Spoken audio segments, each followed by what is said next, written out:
Hey everyone, welcome to We the Trust. On this podcast, we talk about the issues that plague the lives of men, from sonship to fatherhood, fitness to finance, emotions to spiritual formation. We push the boundaries that make most men uncomfortable. My name is Mario Casada, a pastor, mindset coach, and brand strategist living in Honolulu, Hawaii, and I am joined by Eric Chang, an entrepreneur, fitness coach, and author living in Arcadia, California. Welcome to Season 2.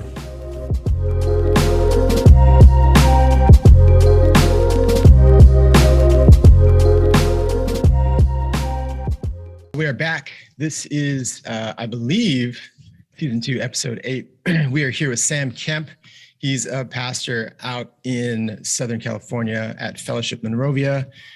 He has one kid, and we're going to get to know him a little bit better. We're going to be talking about being emotional today, which is something that I think I know all of my male friends not necessarily struggle with, but we battle with the idea of what being emotional means. So, Sam, great to have you, man. Can you give us a little bit of a story? Just give an idea of like where you come from, what brought you to being a pastor. Just kind of catch us up on Sam's life. Yeah, you guys, I'm so honored to be a part of this, you guys. So thanks for having me. Again, my name is Sam, and I've been a pastor for coming up on 7 years now, which is pretty crazy. A bit about me. I grew up in Southern California, born and raised in this city, and really more than anything just felt love helping people, love being there for people, caring for them. So from a very early age, recognized just this gift to care for and see others. And so I went to college at Azusa Pacific University, go Cougs. And we had the chance to, I feel like my community was so pivotal just in my journey, recognizing and understanding who I am, how I'm wired, all of that. And met some great people there. Luke Carsana, shout out to him.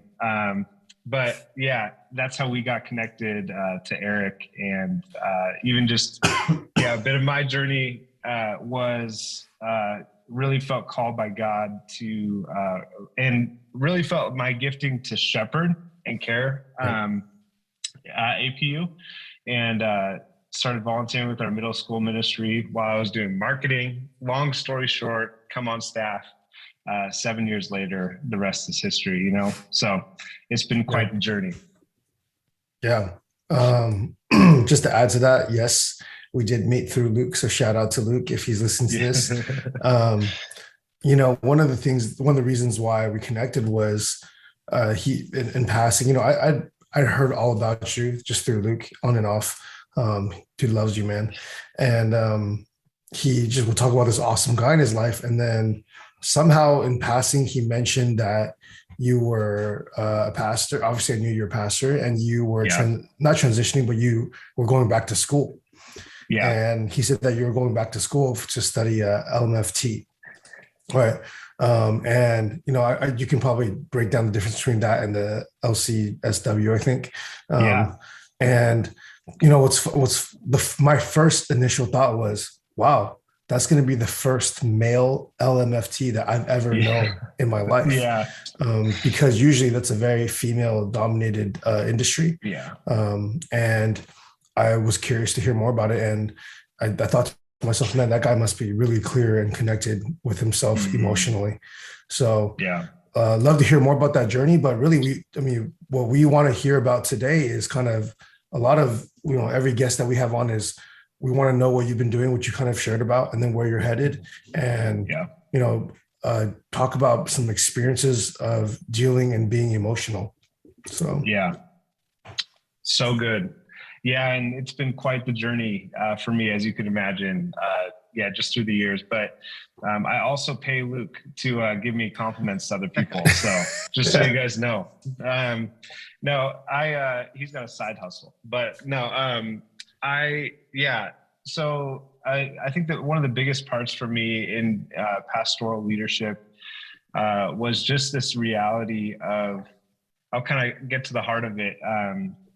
At times living really a double life where, you'd preach something to, I work with middle school and high schoolers. So you'd preach something to them on a Wednesday night and then come home and my wife or family would get my leftovers, or I'd be short or frustrated or angry, whatnot.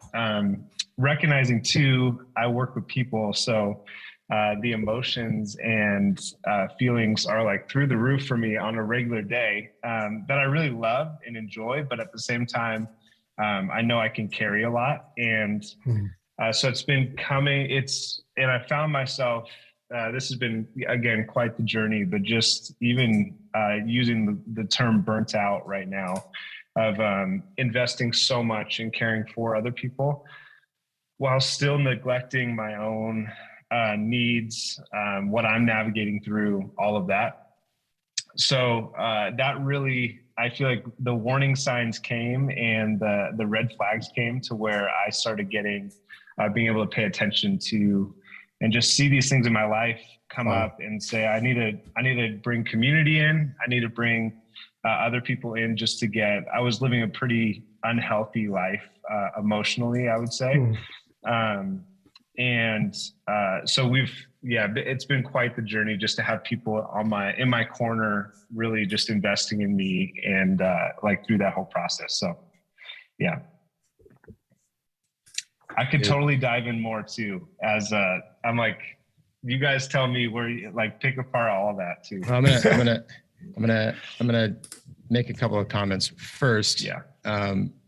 Eric, I believe you need to make it mandatory for your staff to listen to the podcast. I think it's just mandatory growth. That's something they have to do every week. B, just wondering if you knew a guy named Andre Garces from APU. Maybe not. He's a really good friend of mine. He's been teaching there for a long time. And 3, I think you mentioned it a little bit, but I do want you to go into a little bit deeper. Yeah. We talk a lot about pillars, right? Spiritual, physical, emotional, mental, physical, financial. What pillar do you feel you talked about your emotional pillar being kind of probably the most challenging at that point, right? Yeah. So as you've kind of navigated that, how have you really dealt with that? You spoke a little bit about community, but I really kind of want you to go a little bit more granular and talking about where God took you, what you were recognizing, and how you've been able to grow through it, or that you're growing through it, or just give us a little bit more around that. Yeah, that's really a great question. I think one of the biggest things I've had to recognize, Pete Scazzaro writes this book called Emotionally Healthy Spirituality. I would recommend it to anybody to read. But he talks about how it's not possible to be spiritually mature while remaining emotionally immature. So I'll say it again because it can kind of get tongue twisty, but it's not possible to be spiritually mature while remaining emotionally immature. And so I had to come to the reality that I had a lot of room for growth emotionally. And as you even talk about those pillars there, I could sense that they are all connected. And I'll never forget this moment because I can't forget it, but I ended up throwing my back out back in October. And this was probably the peak of when emotionally I was having a hard time. Just a lot going on, transitions at work. A lot came onto my plate. And I remember, obviously there's never a good time to throw your back out. But I remember, your body keeping the score of everything you've experienced. And so it was this almost expression of, I could not move. I needed to stay. I was, and you could go into all of these different figurative language of back being out of alignment and my values and all of that being out of alignment as well. There were a ton of different parallels there. But I just recognized that something needed to change in that moment. And just a side note, I had my daughter at that time was about 1 or so and had started walking that day. So a pretty humbling moment to where I was on the ground, on my back, could not move. And my 1-year-old daughter is, outrunning me literally. So it was a rough and rude awakening, but one I'm so grateful for that I look back and just say, those were some moments where I really did need to pause. Because I also think as men, and you guys have touched on this, but we're taught to suppress emotions. We're taught often to, if they come up, I think we can subliminally or even culturally, we can take on this understanding that pretending is safer than honesty and vulnerability.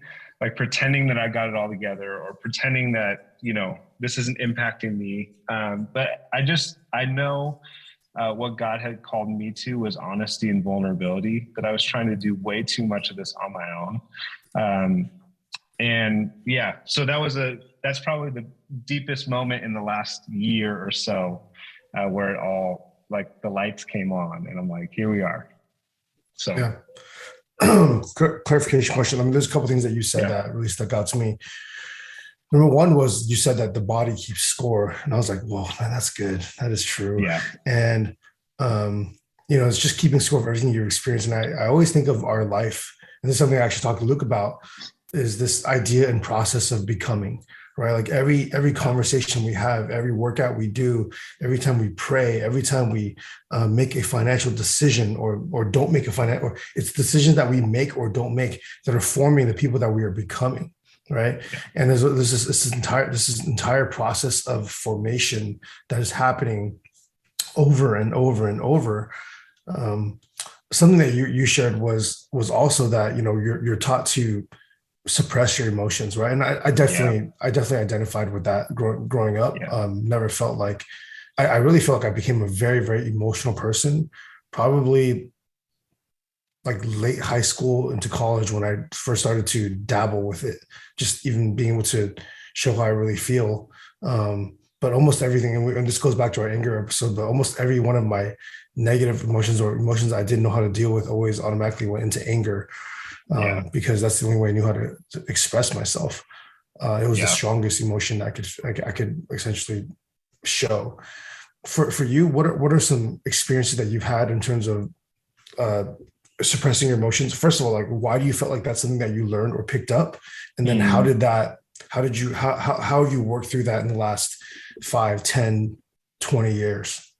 Yeah, that's really good. Yeah. So I think it's important for all of us to maybe even think through like how we've seen our family model being emotional. And specifically if you have a father figure or a male mentor in your life, how did they, model, like, what did I pick up from them on what it looks like to be emotional? I'm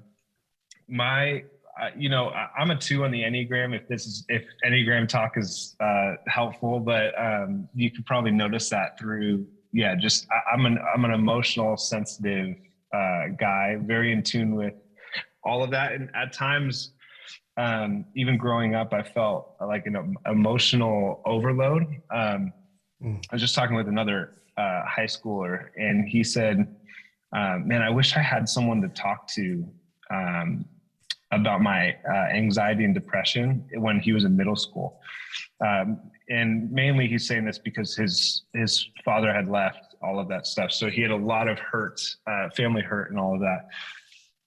But I could sense growing up that the only places that emotions, I played sports growing up too. So applause, like, when I did something good, I got applause for it. And I kind of connotated, even in those moments, what I was doing, I would get applause for things that I would do well.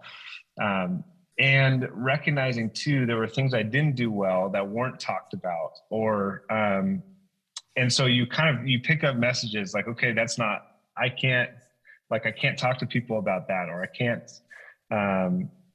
can't feel that way, or all of that stuff. So you're kind of living on, John Mark Comer talks a little bit about mental maps, and he goes way more in depth than I will in this, but we kind of navigate through life with these mental maps of sometimes truths that we believe, but mainly lies that we've taken on or believe about ourselves. And for me, and in my family context, it was, I never saw my dad cry. I never saw he very rarely would, my mom was much more emotional than my dad was. And so I related a lot more to her. And I love my dad so much, but it wasn't culturally what he experienced either. So that's where also understanding family and kind of what each family, what my dad experienced, what his dad experienced even, and how that trickles down, I think, especially emotionally. So, I would say one of the biggest ways that I fought against that personally was time of solitude. And this is specifically just space and time away from people just to be with God. And I recognized in those spaces, I had so much more freedom to allow God to care for those spaces of emotions and feelings in my life. So in a way, that was a space where I was like, okay, I don't have to prove anything. I don't have to hold anyone up. I don't have to care for anybody else. All I have to do is care for and allow God to care for my heart and soul. And then I think personally, my wife, Emily, and I, we've done better at this in other seasons, but we typically would sit down after our daughter was down, and we just ask and check in with each other, what are 3 feeling words from today? Just a check-in space to where I love that. we got to, say, okay, I'm feeling angry, but maybe that's we always talk about anger as a secondary emotion. So there's other things within that even. So being able to really call out and name and label some of the feelings that are on She's our heart. one? And then, what's that? She's 1, right? Or 1.5. Our daughter. Yeah. Dang, and you can coherently have a conversation about not with her. Well, I mean, we're kind of we have, obviously with a kid, you have so many different emotions that come up as you're exhausted and all of that. So again, we've been better in different seasons, specifically before we had a kid. We were great at checking in with each other. So got it. But we have done that on date nights. We'll pull out, there's a feelings chart, that you can see. You can literally Google it, and there's a bunch of different words about different feelings that may come up as well. So that's awesome. I had a question and I totally forgot it. Maybe this is it, just kind of leading into what you were saying. And I think what Eric was thinking that you were saying, or maybe you did say this and I totally spaced when you said it. Are you trying to give your daughter words for her emotions, or actively trying to get her to acknowledge emotion as she is maturing? Yeah. It's so funny. She got my quick temper, where if she doesn't get something right away, she's got this little kitchen and she'll play and all this stuff. And, you could cut these little vegetables and they're Velcro and all that stuff. And at first, she could not get it. She could not figure out how to do it. And my wife she's so caring. She's a social worker. And so she would, she'd pick her up and then say, "Are you frustrated? Are you sad? Are you mad?"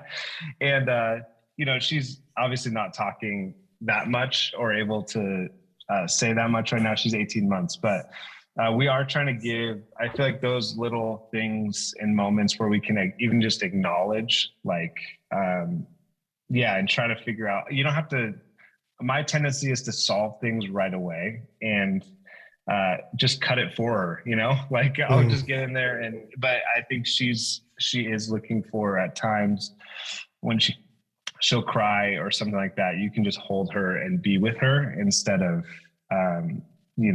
having these moments of doing it for her. But I will say as parents, the temptation is if I'm short, if I'm like frustrated, if I'm angry, if I haven't been in tune with what I'm navigating throughout the day, then I don't even have that space or margin to do that with my kid or somebody that I love. One of the other practical things that I do pretty frequently, and this was challenging when we were working from home mainly, is I would just park in our driveway or on the street and just give myself 5 minutes. Just Me too. Yes. Just to rest, to collect my thoughts. Yeah. To be able to then enter into a space wholly instead of just like fragmented all over the place. That's great, dude. Yeah. Well, how long have you been doing that? Was that before kids or before having the kid or after? Yeah, it was before kids. Oh, wow. And I'm so grateful for that habit because, again, my wife has stories. You don't need to interview her about all of this because she's got stories of me being short and angry and all of that I just knew I needed to change some things in my life. That's super resonating with me. I started doing this. I didn't have the emotional maturity to do this for the first few years when we had kids. I definitely didn't have the emotional maturity when I was just married to my wife or dating.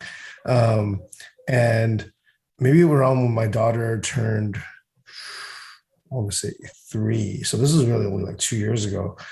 I would pull up and I call it my buffer time. And the reason why I call it the buffer time is because this is going back to the Enneagram 2 thing, which maybe you identify with and I try not to box myself in that, but it's funny how it describes me so well where I overcommit to things. And when I say overcommit to things, it's because I want to try to love and please everybody. I want everybody to be happy and feel like they got my touch or they got something from me. And what happens is, I'm the guy that has always apologizing for running late to something because my last appointment, I overgave on time. And in my mind, I go, I need to finish like caring for this person until I feel like it's complete. I cannot move on. So then I'm already asking for forgiveness in advance. And next thing you know, like my day is completely off. And so I get home and I haven't really processed my day. So guess who gets to process it with me is my wife and my children, which is, it's not their job. It's like, at least not in the context of like, we're about to eat dinner and I'm still emotionally attached to running late today, some of the things that have happened through the day and I haven't really debriefed them. And then I'm like sitting there during dinner and I'm sitting there physically there, which is already an improvement. So in my mind, I'm like, well, I'm here, but then I'm not even really here because emotionally I'm somewhere else. So that buffer time that I literally would just sit there. And it's funny because the 5 minutes will sometimes turn into 10 or 20 minutes in the car. And it's like running in my driveway. And my wife will like text me. She's like, what are you doing? And I'm like, and it's like, she got used to it. And sometimes she'll come to the window and like raise her hands like, dude, hello, like, hi, I got all the kids in here. Exactly. And it's funny because that's just really, really resonating. But to go back to what you were saying earlier, something that was really powerful was you said that you felt like you preached that message on a Wednesday night or something like that, and then you went home and you felt like your family was getting the leftovers. And that's like exactly what I was doing. Like I was literally I have literally said that, like, well, my wife has literally said that out loud, where she's like, dude, like you give everybody else so much of your life and it feels like we get the leftovers. And dude, that just pierces you like in the heart, right? Because in your mind, you're like, well, tell them I'm doing everything for my family. And you justify that as, I'm like, this is me being a man, taking care of my family. What do you like? How could you say something so hurtful?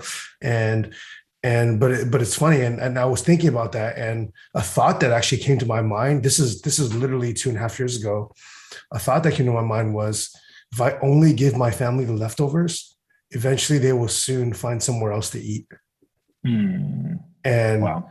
and it's like, yeah, I think about that. It's like, because I was on this other call about 4 weeks ago where this guy talked about his divorce. It was like a men's group where he talked about his divorce, and he talks about how, like, basically it's not that she was right in doing it, but it's like eventually his wife cheated on him because he wasn't meeting her needs emotionally, physically, any, like, they just started to drift apart. And then he has a 9-year-old daughter that he doesn't talk to now, but it all started with because he was giving his family the leftovers. Yeah. And eventually they'll find their emotional needs met somewhere else. The physical needs, they'll met the words that need to be spoken into their life somewhere else. The time, if you're not spending time with them, they're going to find there's someone that will give them the time. They will go spend time with someone else. And I thought about that and thought about literally what you just said. And I was like, man, just take that knife and throw it back in there. Yeah. It's so real too. We have so many, like, different stressors or, tensions that we navigate through every single day. And I think we forget that it's our job to really be able to process that and create space and margin to not be in such a rush that you then give that to somebody else, or, but really we can say, like, this ends with me. Like, this is, I'm going to, like, feel this and I'm going to take this, but at the same time, it doesn't have to stay with me. I can process this and all that. So I got a question for you. As a parent right now, as a parent or as a husband, for you now in this season, what does it look like to show up emotionally for your family? And what does it mean for you to not give them the leftovers? Yeah. That's so good. I am a work in progress on this one, and just learning along the way. I would say a few things. I'll offer a few things that have been helpful for me. One of which has been just being away from distractions or any attachments that I have. So phone, when I get home, I had to come to the realization, like, with me working, daughter in daycare, I really get almost like, hour to 2 hours every day with my daughter, which is so hard. And then, maybe that same time with my wife. So recognizing, if I'm crazy distracted during that time, then I'm not able to be really present by any means. So I turned off all notifications on my phone besides, like, any, like, phone calls or texts or anything like that. And I still feel very out of the loop, but I'm grateful that it doesn't bring me back to my phone at all times. And then I also have just gotten into the practice of turning off my phone very often to where then I can really give my full attention to what's right in front of me. So I have once a week, I do 24 hours without my phone, like, completely off.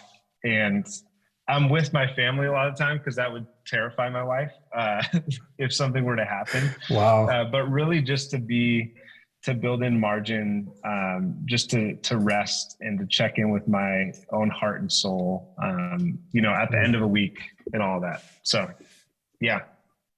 That's Myra. Can you do that? 24 hours? Absolutely. Dang, I'm not there. I need to get there. I feel challenged right now. That's wow. So good. That's wow. Impressive. What day do you normally do that? Sunday? That's a work day for you, right? I do it Friday night to Saturday night. So, wow. And then is that from John Mark Comer's kind of, like, challenge? Yeah. And I would probably do it on Sunday, like Saturday night to Sunday, but Sunday is a work day for me. So just with my schedule, it works out Friday to Saturday, but I'll have friends who text me on Saturday morning and they don't hear from me for a while. So it's kind of a weird thing, but my close friends know, this is something I do all the time. Is that from the Ruthless Elimination of Hurry? Yeah. Okay. Yeah. Holy moly. I know. You can do it. I sent Eric that book. I think I sent it to him twice. And I finished it, actually. I don't remember that part. And it's when he was talking about Sabbath. And because when on their Sabbath, he takes it really seriously, and everybody puts their phones in a box and they don't open and they lock it. They don't open it till the next day at whatever time. Yeah. So it's like 6 p.m. to 6 p.m. the next day. Wow. And he talks about like what they do for Sabbath, and they enjoy it. It's a time to enjoy each other and time to enjoy the Lord. It's really powerful. And it was super challenging during that time of when I was reading it. And it challenged me to even start looking at Sabbath again, because I was in a mode of like not taking Sabbath. And I think we get in this cycle, right, of doing and going to the next thing. And Eric, you and I talk about this all the time. It's like, what's the next thing? What do I have to do now? And we forget about being, and we forget about resting, and we forget about stopping, and we forget about meditating on who he is and the source of all of what we are. Right. And so I'm determined to make that a practice this year of a full like Sabbath. No tech, no screens for my kids, like nothing at all. And we're going to be present with each other and present with the Lord. Because I think it's something that's vitally missing from everyone's life, honestly. But as believers to unplug from our distractions. I wrote this a little while ago when you were talking about distractions. Like if we're practicing absence from our distractions, then we're practicing presence with our focus, right? Like we are actively seeking presence and being present with each other. And I started doing something a few months ago where I have a 5 and a 3-year-old. And my 3-year-old is a little boy, and he's my 5-year-old's a girl, and she's very sweet and dainty, and you know, she's more of the she gets a little bit, you know, she still has a little bit of an emotionally angry streak from me. Absolutely. But he is all me. He goes from 0 to 100 rage, and like, he's just all me, and he's all energy, and he's just crazy all the time. And I want to tenderly encourage the positives of that, but then also, you know, but he was throwing a lot of like just kind of wild tantrums. And my wife didn't know how to deal with him. And I was like, just, you know, I was trying to tell her how to deal with the boy. She's an only child, and her mom was a single mom. And so there was no real man in her life. Like, and so like, he's a boy, and need to like, let me try to handle that, you know? And so what I started doing was scheduling one-on-one time with him. And just like saying, hey, bud, like, you and I are going to just have one-on-one time. We're going to have playtime. You're going to have me all to yourself. And it literally, like, almost overnight changed him. It's crazy. Like, his tantrums, I'm not saying he got rid of his tantrums. I'm just saying that his amount of tantrums drastically lessened, and his willingness to listen and connect with me was like heightened exponentially. It's crazy. Yeah.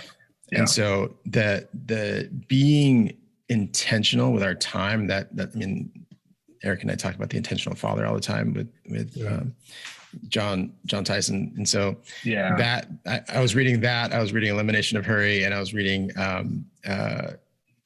Chip and Dan Heath's Power of Moments all at the same time. And so like this just amalgamation of just like special moments and like making it. And so God really like just spoke to me and was like, you need to start scheduling the most important thing in your life back into your calendar. Right. So our families, our children, our relationship with God. Right. And again, absolutely not perfect, but definitely progressing, hopefully in the right direction. Dude, I feel so called. Like, man, I cannot imagine 24 hours not even touching my phone. I can't think of a day where it would be appropriate. That's terrifying to me. Yeah. It's so terrifying to me. Like, as I sit here, I don't want to say that I'm ridden with guilt, but I am a little disappointed and upset with myself that, like, I literally started journaling right now as we're on this podcast. I wrote down on like an old property tax statement, like how I feel right now in this moment. And then I took out my habit journal, and I'm like, yo, I haven't even been honoring the 6 to 9 p.m. every night that I say I'm going to do. Ever since the baby came, I've just been off. And I was like, you know what? It starts today. It's going to start today. And I'm going to start by not D&Ding my phone. I'm going to turn it off. Yeah. And it's crazy because I already know, because I've done this. I've gone through this cycle 3 times already. From 6 to 9 p.m. tonight, I will feel grossly anxious. And it's funny because when I turn my phone back on at 9, I'm going to be fine. Like, it's like nothing, like 3 hours is like nothing's going to happen. And it's like, it's going to give such a focused change to my nighttime routine with my kids and my family and my wife. And man,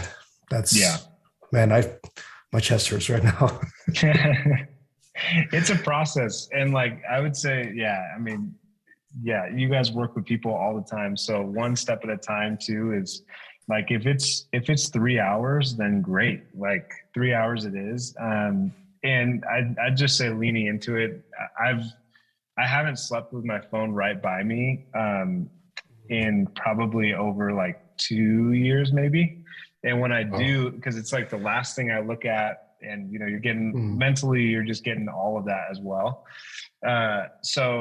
And I've recognized even with that, like I relied on my phone to put me to sleep almost, and I could just disconnect from all of that and start building in healthier habits to, just what you said, be able to focus on what's most important.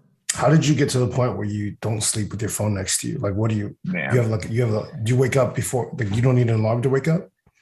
Yeah, with kids, that definitely helps because they just wake you up, right? Yeah. But so basically I have an Apple Watch, which has an alarm on it, and obviously doesn't have like all of the apps or whatever that I could just read the news or check sports, whatever it may be. And then, and I mean, even just thinking about when I started that, I had so many thoughts, and justifications for like, well, my alarm clock's on there, or like, what if somebody texts me or whatnot? So I had so many different things, keeping me back from that. And that's how I knew it was a good idea. That's because it was like, there's so much pushback to where I'm just like, let me try this. And then I tried it and got into that rhythm and haven't looked back ever since. So have you guys read Atomic Habits by James Clear? Absolutely. Okay. So adding it to my list. You need to read that. But he talks about habits, right? And he talks about like what we train ourselves to do. And we've trained ourselves to think that our phone is this necessary thing for our life when it's not, right? And we can unlearn habits by doing the opposite, basically, or making our habit less desirable, right? And so, Eric, when I hear you say, I don't know when there's a day that's appropriate that I turn off my phone, that freaks me out, because it means that you're 100% addicted. Yeah. That you're an addict, basically. Absolutely. Right. Yeah, absolutely. And because you do not need your phone at all. You 100% don't need your phone at all. And right now I know in your brain, you're going, shut the F up, because of course I need my phone. It's part of my blood, right? It's like if I don't have my phone, I don't have myself, it's like my identity, right? And so like, I'm even being challenged, like even deeper to like what I started doing a couple of years ago, because I started reading more about sleep, and because I'm Eric and I come from the fitness place in one part of my life. I'm like very, very much a fitness person, right? So I started reading more about sleep habits, and I wasn't getting great sleep since I got married. Just the having another person in my bed, like, well, it's a weird thing, right? So so I wasn't a great sleeper before, so I'm a light sleeper. But when we had kids, I turned into the lightest of sleeper. If my daughter sneezes at night, I can hear her. Like I will wake up immediately. And when we brought her home from the hospital, like I could literally hear her breathing, and I would just wait, and I would just listen to her. I would be in bed 10, 12 feet away, hearing her breathe, and I would just like be listening. And because it was a freaky moment, because you have this newborn child, but so and my wife has no problem sleeping through anything. So anytime any of the kids wake up, I'm there because it just wakes me up. And my wife's snoring away and she's enjoying her sleep, which is I'm jealous of. But I started doing more research about sleep and everything like that, and the phone and everything like that. So what I started doing was I trained myself out of looking at my phone last thing in the evening because it kept my brain moving and I couldn't fall asleep. Even though I would eventually get tired and fall asleep, the activity and the light into my head was really disturbing to my sleep. So it actually makes your sleep more restless. So in a physiological sense, looking at your phone is bad. So I actually, right when I'm ready to put the kids down, I actually put my phone and the charger by my bed. I go put them down. I'll go enjoy some time with my wife. Like if she's going to watch a show, whatever, I'll do some mobility, and then I'll go to bed and I won't touch my phone until the next day, unless I just tap it to make sure my alarm's set. And then and that's all I do. I just tap it to make sure my alarm's there, and that's it. So I've trained myself out. So it's possible, right? Like you can train yourself into a better habit with your devices. And that's another reason why I won't get an Apple Watch. I don't like it. I don't like them. I think they're ugly, but no offense to anybody that's wearing them, but I just don't, it's just not my style of watch. But two, I do not want to have something on my wrist that is like alerting me every moment I get any kind of notification. It's like, I want, and I don't wear watches. Like I just don't do it because I don't see I don't need to know what that is every moment of the day. I already have a phone that I'm completely addicted to as well. Right. So I had an Apple Watch for a little bit. I sold it after 2 months. It was bad. It's like your phone on crack. It's really bad. Yeah. For me, it was, unless you turn off your notifications, but then it almost feels like the whole point of the Apple Watch is to give you access, more freely, more conveniently. The whole premise is kind of built on that. Everything in one place. Now you don't have to carry your phone. Now it's just on your wrist. So I think for me, it wouldn't work either. I tried it for, and I'm glad I had the awareness. Otherwise I probably would go back to it. And I think that's my hesitation with going back to, because I was looking for a new watch for a little while, and to take care of like the GPS requirement or the steps requirement that I wanted. But now I just use a Garmin, and I don't have any notifications on it. So I only use it for step tracking, HRV, and sleep. So amazing. So good. Yeah. And I feel like you guys are hitting on this, but if we're not caring for our own like emotions or what's our own heart and soul, even, it's very rare to have people in your life that will just be like, hey, you got to slow down right now. You got to pay attention to what's right in front of you, or it's really on us to make those changes and healthy habits.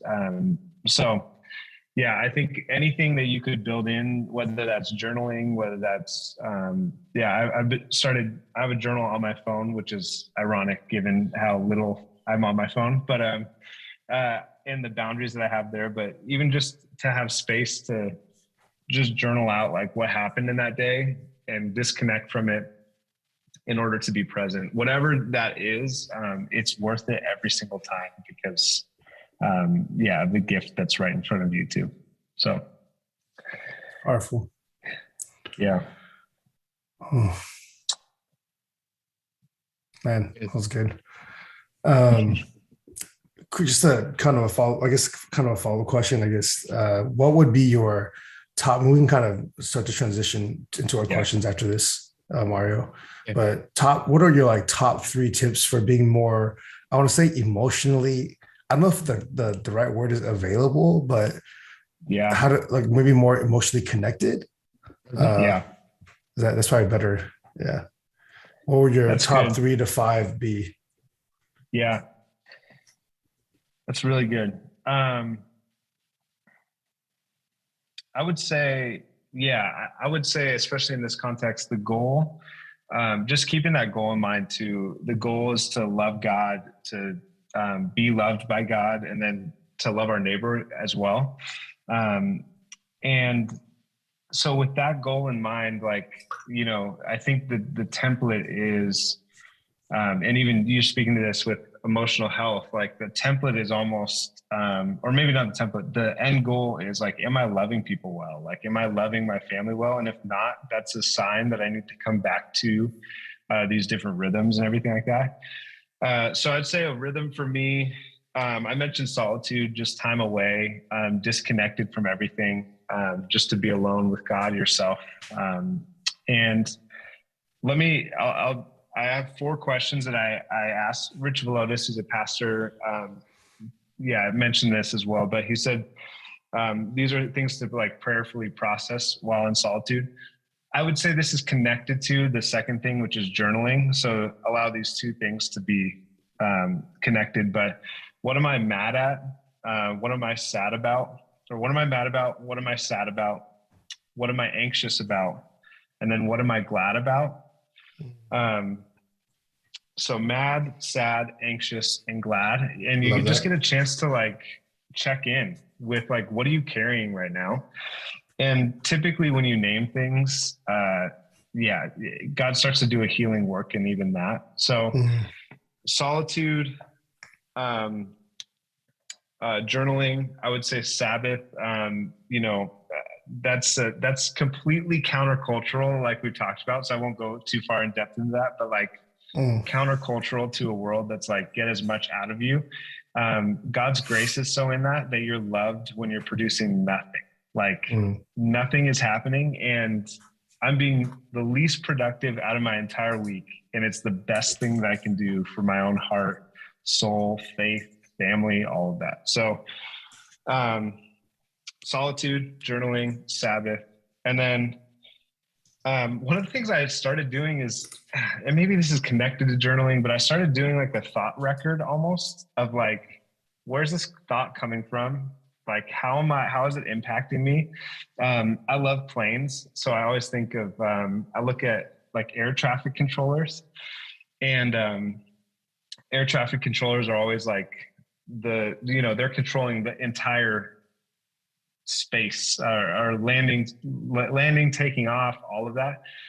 And I think we often forget that we're the air traffic controllers of our own mind. Like, we get the chance to say like, this doesn't get to land here, or this doesn't get to, I'm not ready for this yet. Just checking in with yourself and just saying like, this is where I'm at right now. So meditation, if that's one thing too, could be huge. And then I'd say also just community. And we can there's a lot of studies in this, but there's like 5 levels to different communication.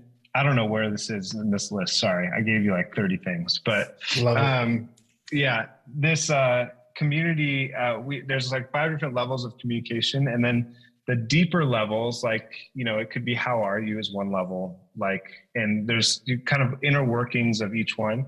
The deepest levels are like sharing how I'm feeling and my opinion about something. Granted, social media has really expedited that whole thing and made it a little bit weird with everyone's opinion. But at the same time, having friends in your life that you could say, this is how I'm feeling, having a spouse to check in with and connect with, to say just check in and see how you're doing, especially after you've done that inner work and work on your own.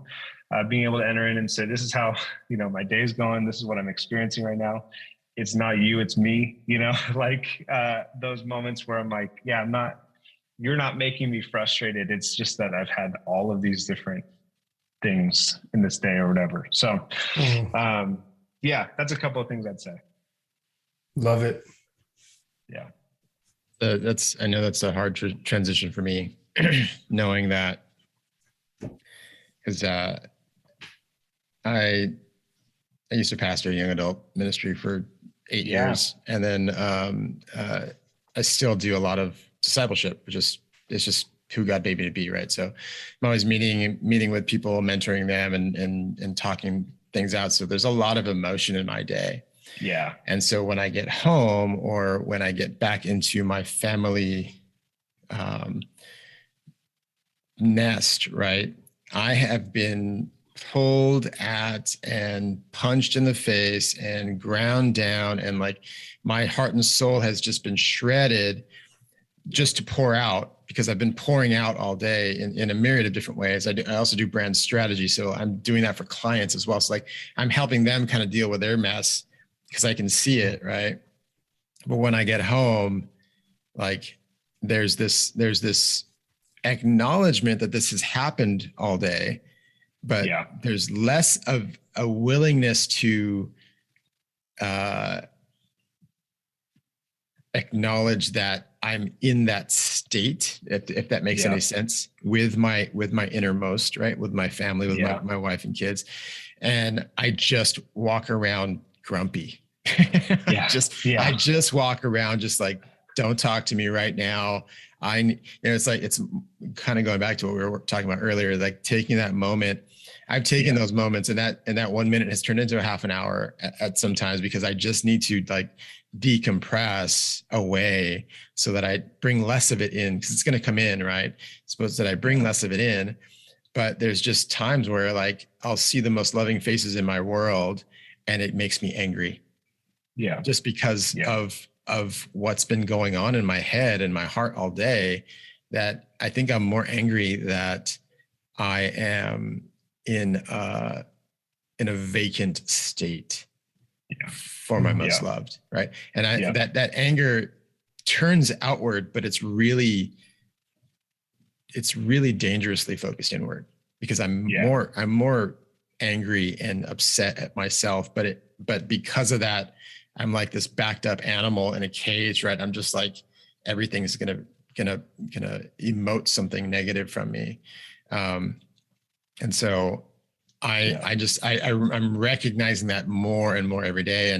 And the times in my life that I'm apologizing these days is astronomical. It's crazy. Yeah. Where I'm just constantly, I feel like I'm constantly apologizing to my most loved, precious people in my life, right? Because I'm kind of like fried all the time. Yeah. And so I need to like, that's going back to that Sabbath conversation, going back to that place where I'm like, the last few weeks, God has been like pressing upon me that I need to just simply be with him and worship in his presence.